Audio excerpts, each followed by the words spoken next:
This 84-year-old woman could no longer live in her cabin because her children decided to put her in a nursing home. So, she wanted to donate her simple house to a homeless person who always helped her, but her children stopped her. When the homeless man managed to get inside the cabin, what he found inside made his jaw drop. Since the death of her husband, Julie had lived in a cabin alone in Texas. She had been able to take care of herself all her life, but now it was getting harder and harder. At the height of her 84 years, she was still trying to keep the place clean and well maintained, but her strength and health were no longer the same as before. When the phone rang, on the other end of the line was her oldest son, once again insisting that it was time for her to agree to stay in a nursing home. There, she would have health professionals to treat her, activities to pass the time, and other people to interact with. Julie listened to all the arguments and finally decided that it was okay, she could live in a nursing home. But he wanted to know what they intended to do with her cabin and the small piece of land around it, a space she had cared for with great care for practically all her life. Her oldest son suggested they could sell the place and the money could all go to Julie. The youngest son suggested renovating and renting the place, generating a monthly income for the family. Julie again listened very carefully to the ideas, but she was sure she had a better solution, donating the cabin as it was to Andrew, a nearby homeless person. Andrew had always been a good man to Julie, and she wanted to help him in some way. Her kids didn't like the idea at all and didn't even trust Andrew, but in consideration of Julie's age, they said they would see what was possible. What neither Andrew nor her family knew is that Julie would leave something far more valuable in the cabin than the house itself. Andrew was already 60 years old. He lost his wife a decade ago. As a result of this grief, he developed a depression that greatly hindered his life. It was on the streets that Andrew and Julie met 3 years ago. Julie was returning from the market, carrying several bags. Suddenly, one of the bags burst and the fruit rolled down the street. Realizing that it was an elderly woman, Andrew hurried and collected all the fruit, as well as getting another bag for the lady from a store next door. After that, Andrew excused himself and took the rest of the bags the old woman was holding and said, "You can leave it to me. I take everything to you." Andrew had no idea that this encounter would change his life forever. Since then, Andrew has been helping Julie constantly when she went shopping or when the cabin needed minor repairs. Even with much insistence on the part of the lady, Andrew never accepted any amount of money as payment. He noticed that the lady lived totally alone and without luxuries, and was just extremely grateful whenever she received a piece of cake accompanied by a coffee, made by the magical hands of Mrs. Julie, as he said. Over the years, the two loners became friends, and the old woman even invited him to her house for dinner. They respected each other, and Andrew listened attentively to all of the lady's advice.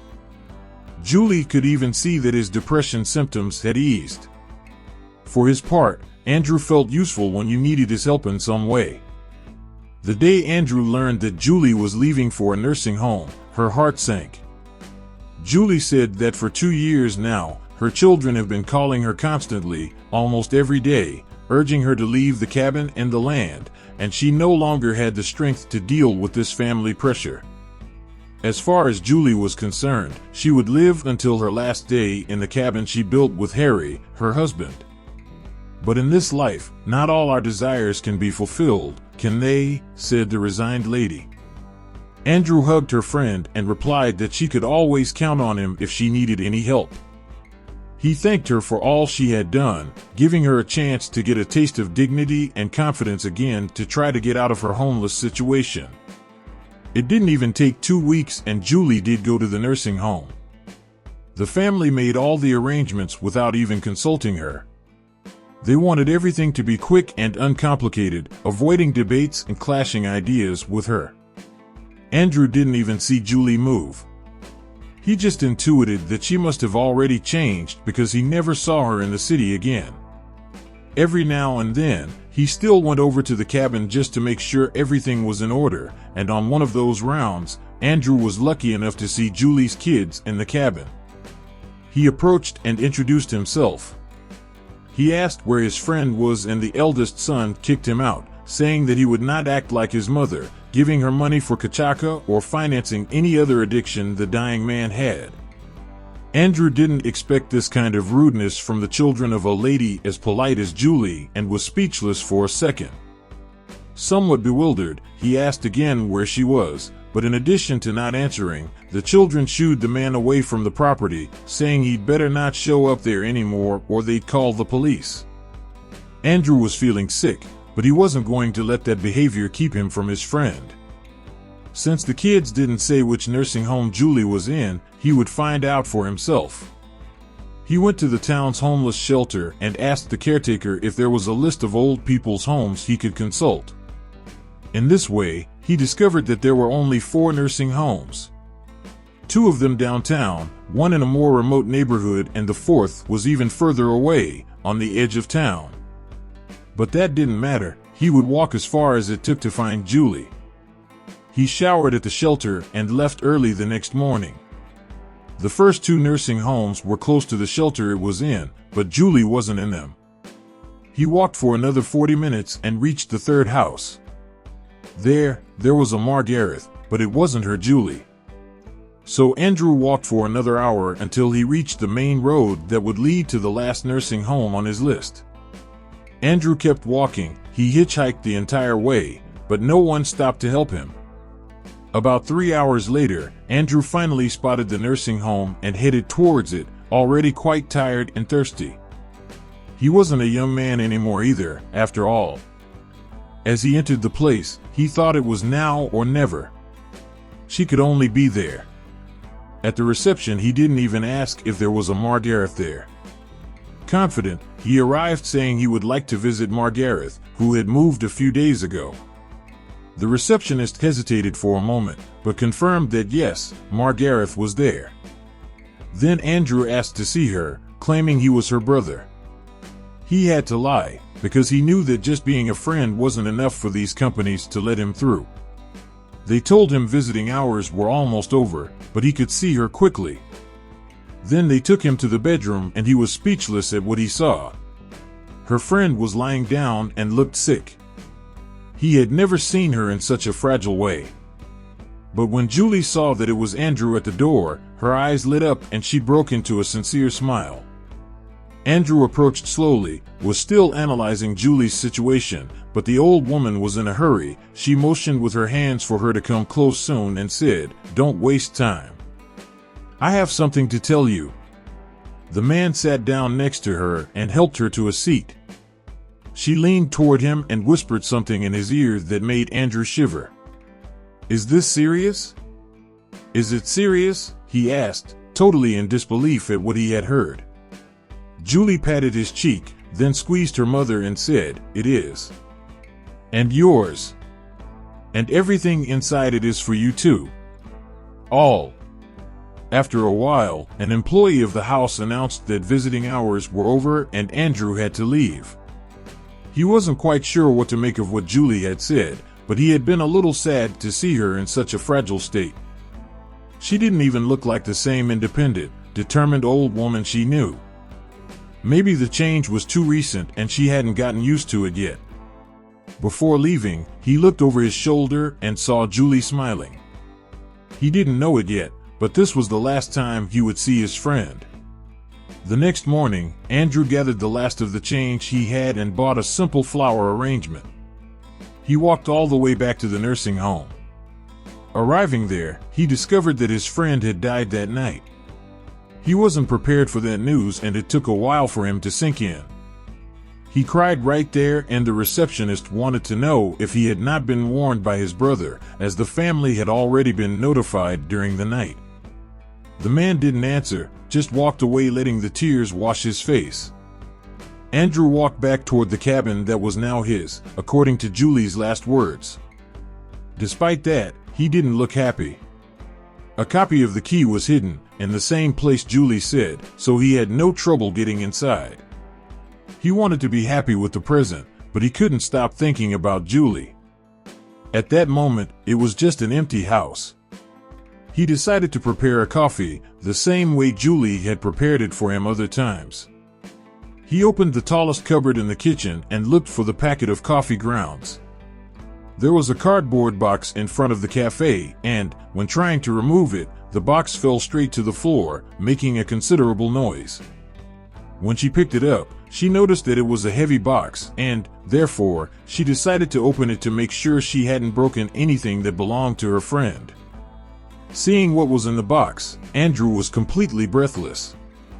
There were many wads of cash there, an amount the man had only seen in movie suitcases.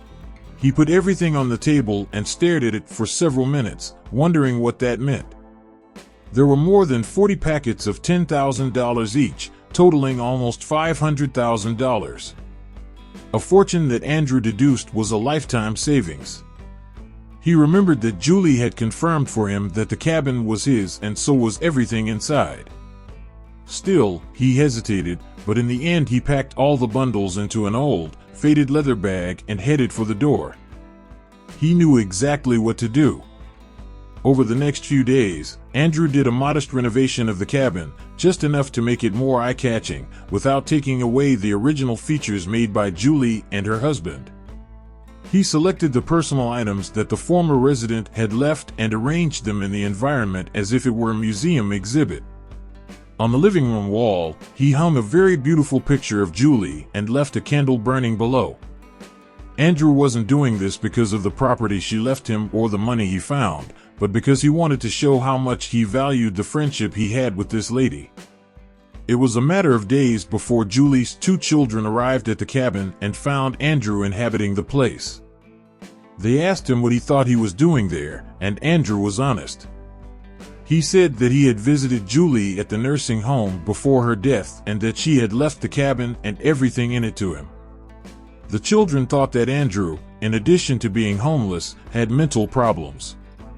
Where has it been seen that a property like that, which belonged to their father and mother, could be given, like this, on a platter, to a homeless man they didn't even know? Andrew was sorry they didn't believe her story, but she said it was true, and she was even more sorry that they were both Julie's children and had no idea what their mother's last wishes were. Hearing this, Julie's youngest son wanted to go after Andrew. The only reason he didn't get to grab him by the collar was because his older brother stopped him, saying that if he touched that gentleman they would lose their minds and that could harm them later. Finally, he said he would solve it in the most civilized way, calling the police. And that's what he did. It didn't take a car with 2 policemen 20 minutes to reach the cabin. Upon learning what was happening, the officers warned Andrew that he would need to show some document proving that his version of the story was true. It could be some digital recording, some will, or a letter signed by Julie. Andrew had nothing but her word. In that case, the officers said he would have to leave immediately. The youngest son came forward and stated that even if the homeless man left the house, he had invaded the place and that this could not go unpunished. So I'd like to file a complaint, and so I hope to get that gentleman out of the picture once and for all. Andrew was extremely hurt by it all. Children who did not respect their mother's wishes. She couldn't hold back the tears and only asked for a few moments to pack her personal things. Noticing that the cabin was indeed cleaner and in better condition, the eldest son allowed the dying man a few minutes. Andrew then took his old blanket that was propped up on a chair and placed it inside the old, faded leather suitcase, covering what was already inside. Before leaving, she took a look at the sanctuary she had prepared for her friend and surrendered herself to the authorities without causing any more trouble. I didn't want to give Julie's children more ammunition or make her situation worse. Although the scenario was very unfavorable for him, Andrew wasn't stupid. He already had a good idea of what to do. Julie's children had no idea what would happen in the next few weeks. Julie's youngest son did not drop the charges, and upon arriving at the police station, Andrew was not arrested only because he had no criminal record, but was instructed to quickly seek a public attorney to represent him in the case. When he was released, Andrew went to the shelter where he spent his nights and spoke to the caretaker. He asked for a referral to a law firm, and the only thing the janitor did was point out an ad in the city service book. Julie's children wasted no time.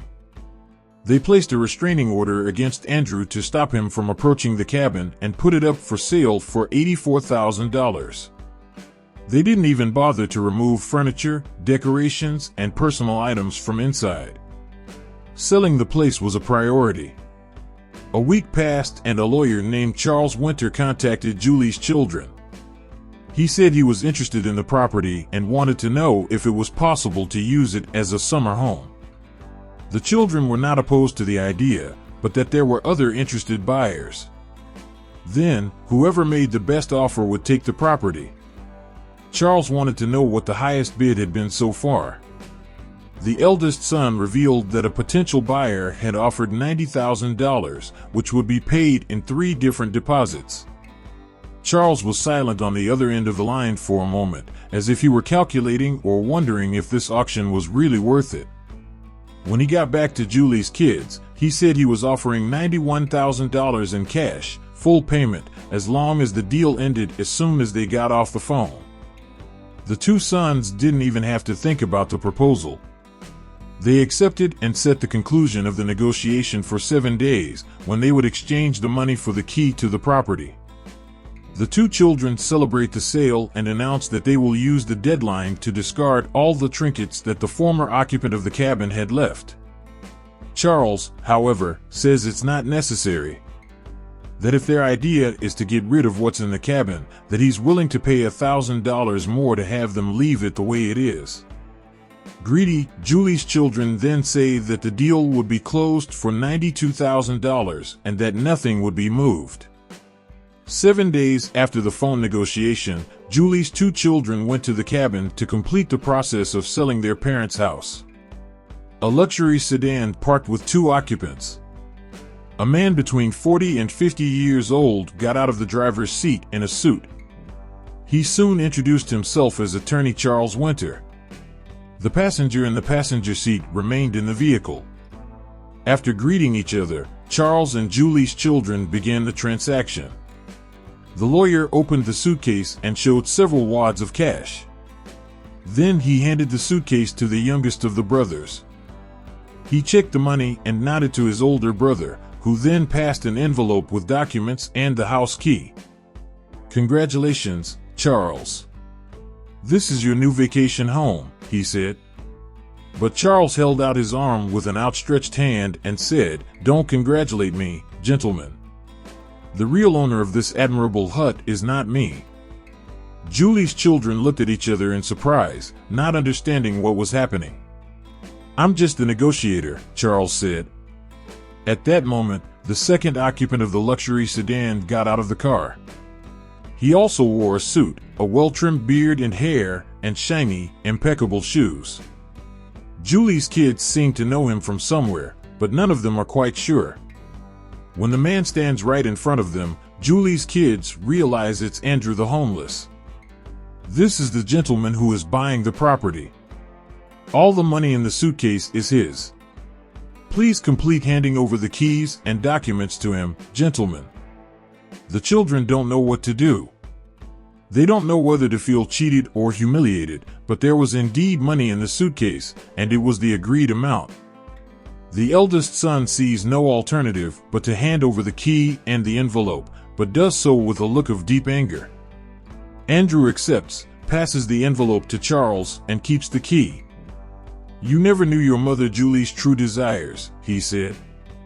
"You did everything you could to get me away from her and what was left of her, but apparently she knew the children she had well and left me the necessary conditions to ensure that her will was done."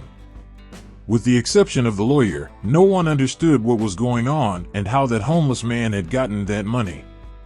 Little did they know that they were receiving a portion of their mother's money. Now Andrew could have the cabin legally. "I will live in this cabin and respect everything Julie and her father have built. See you in court. Use this money to pay a good lawyer in the lawsuit you brought against me. You're going to need it," Andrew said. "Now get off my property or I'll have to call the police." With those words, Andrew left Julie's kids behind and closed the cabin door behind him. He relit the candle below Julie's picture and that night had a peaceful, restorative sleep in his new home. If you liked the story, please leave a like, and this other video that is appearing on the screen now will probably make you emotional too. Good session, and until the next video.